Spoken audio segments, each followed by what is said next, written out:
What is on me? Try it again. Take 782. So we're here today to discuss rule number 2. Anyways, if you've been in Locksport longer than about 35 seconds, you've probably heard somebody discussing rule number 2, saw a post about rule number 2, or maybe you yourself have violated rule number 2. So what the hell is this infamous rule number 2? Alright, so there's many different Locksport lockpicking groups that you can join within our community, but they all do have their own set of rules, and it's up to you as an adult to make sure that you read and understand the rules in each of the groups that you join. It just so happens that in the subreddit r/lockpicking, they have a rule that happens to get quite a bit of attention, and not the good kind of attention. For example, even though the rules are easy to find, rule number 2 isn't very clear, and it leaves a lot of room for interpretation and a lot of room for questions. Questions that, if you try to ask them, can get you in trouble for a violation of that very rule. It is actually really crazy. The more I'm digging into it, the more I'm finding out that you need to be very careful when it comes to this rule. Don't forget to like. So if you want to locate the rules in the r/lockpicking subreddit, if you're on your PC and you go to the sub, it's right there on the right hand side. You just scroll down and behold, there are the rules. I want to read through them very quickly. We're going to skip over rule number 2 until the very end, and then we're going to talk about it. So rule number 1, possibly illegal or inappropriate. We do not facilitate illegal or inappropriate activities, which includes picking locks that are not owned by you. Also, be sure that you are familiar with any legal issues for your state or country. And I think that one is pretty self-explanatory. And on to rule number 3, which is no emergency services. We do not provide emergency assistance for opening locks. These violations also generally violate our no in-use locks rule, which again refers back to that rule number 2. Rule number 4, hate speech, bigotry, and personal attacks are not allowed. So don't be a jerk. Number 5, no astroturfing. Absolutely no astroturfing. And if you don't know what it is, they have the definition right here. Astroturfing is the practice of masking the sponsors of a message or organization to make it appear as though it originates from and is supported by grassroots participants. It is a practice intended to give the statements of organizations credibility by withholding the information about the source's financial connection. And so this is basically for any of us who are sponsored. If we do not let people know that we're sponsored when we are promoting a product, then that's astroturfing. So if you are not somebody that is sponsored, this rule really doesn't apply to you. However, if you do happen to see somebody that is posting tons of pro a certain company messages and you suspect they may be astroturfing, you definitely should turn it into the mods and let them check into it. Rule number 6, off topic. Posts must stay on topic. Off topic content will be removed at our discretion. Off topic includes posts asking for lock recommendations, evidence of a lock being picked, and anything not having to do directly with Locksport. And when they say lock recommendations, they mean if you are not a part of the community and you're hopping in here to say, hey guys, I need to put a lock on my front door. What do you guys recommend? They're not necessarily referring to you as a Locksporter coming on here and saying, hey guys, what is a good lock to try to pick next? Okay. Number 7 is no stock photos on picking advice threads. No stock photos on picking advice threads in an attempt to circumvent rule number 2. Again, there's that rule number 2 again. And basically they mean don't put up a stock photo and then ask about how to pick a certain lock when you're just trying to figure out how to pick a lock that happens to be in use, and you don't want to post a picture of the actual lock that you are talking about because it's in use and you can't get away with it if you post that picture. Rule number 8 is no posts about broken tools or equipment. As some users have demonstrated an inability to discuss this in a productive way, big surprise. Posts about broken tools or equipment will be removed. This is primarily to address posts commenting on the quality of product or lack thereof contributing to their breaking.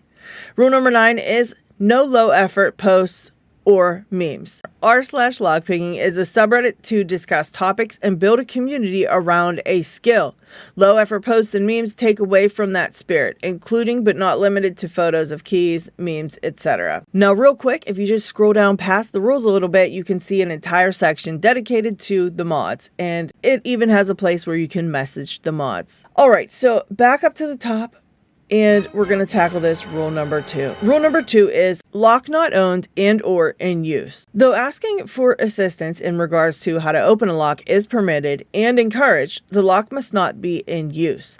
Any submission looking for assistance in opening a lock that is implied to be or is visibly in use, for example, a deadbolt still attached to a door or a padlock with anything secured by a closed shackle, will be locked or deleted. Posting about picking locks or having picked locks in use is also not allowed, even if they are your own. As a rule of thumb, a lock is in use if it is installed. Now let's break this down a little bit further. They even go so far as to say any lock that is implied to be in use. And so even if you're not necessarily showing a picture of the lock in use, but by the information that the mods are gathering from your post, they can kind of tell that it might possibly be a lock in use, they will take your post down. Also, for example, even if it is a safe with absolutely nothing in it, sitting right in your living room that you own, you can't ask about how to open it because, again, it's in use just because it's a locked safe. Now, I understand that it might be frustrating because you own it and there's nothing in it. And so it's, innocent enough. There just is really no way to prove that, first of all, there's nothing in it. And second of all, that you even own it. After doing some digging, I even found out that another example of a lock in use would be a padlock hanging on a link of a chain link fence. Not locking the fence, just hanging off a link of the chain link fence. Okay, so that means if the shackle of a padlock is locked around anything at all, whether it is a chain link or whatever, it is considered a lock in use. So keep that in mind. Another example would be maybe your grandfather passed down his chest to you, and that chest is full of stuff that your grandfather gave you. It absolutely 100% belongs to you. It's sitting in the middle of your home and it's locked and you just need to figure out how to get it open. You still cannot ask about it in the subreddit. This brings us again around to, but it is owned by you. So why the hell can't you ask about a lock that you own? Well, it's pretty simple because there's really no way to prove that you actually own it. No, there's nobody sitting around here in the back that wants to kind of be the person responsible for the many posts that would come in with people actually having proof of a lock that is theirs and having to go through receipts and paperwork and all that stuff just to prove that somebody owns a specific lock. It's just not going to happen. And so you can't even ask about it if you own it. Another thing you cannot talk about is a lock that you may have happened to pick in the past that was in use. You can't even talk about that. There's kind of a whole lot that goes with that rule, and it can be a little bit confusing. There are just so many examples that I could give you about locks in use, but you can see that there's a lot of different things that qualify as in use. Your best bet is to just steer clear of talking about any of those types of situations. Why is it important to follow this rule in the first place? Well, it's very simple. The stigma around Locksport is nothing but negative. People just assume that we're a bunch of criminals. And so if they should happen upon any of our groups and take a look and see that we're helping people get locks that are in use open, that looks really bad for us. Now, Locksport is currently legal. That doesn't mean that it would stay that way if we start being very irresponsible with who we give information to. And so that's why we don't talk about locks that are in use. And also being a member of the group, when somebody does post something and they have a question, a lot of us are there to help them.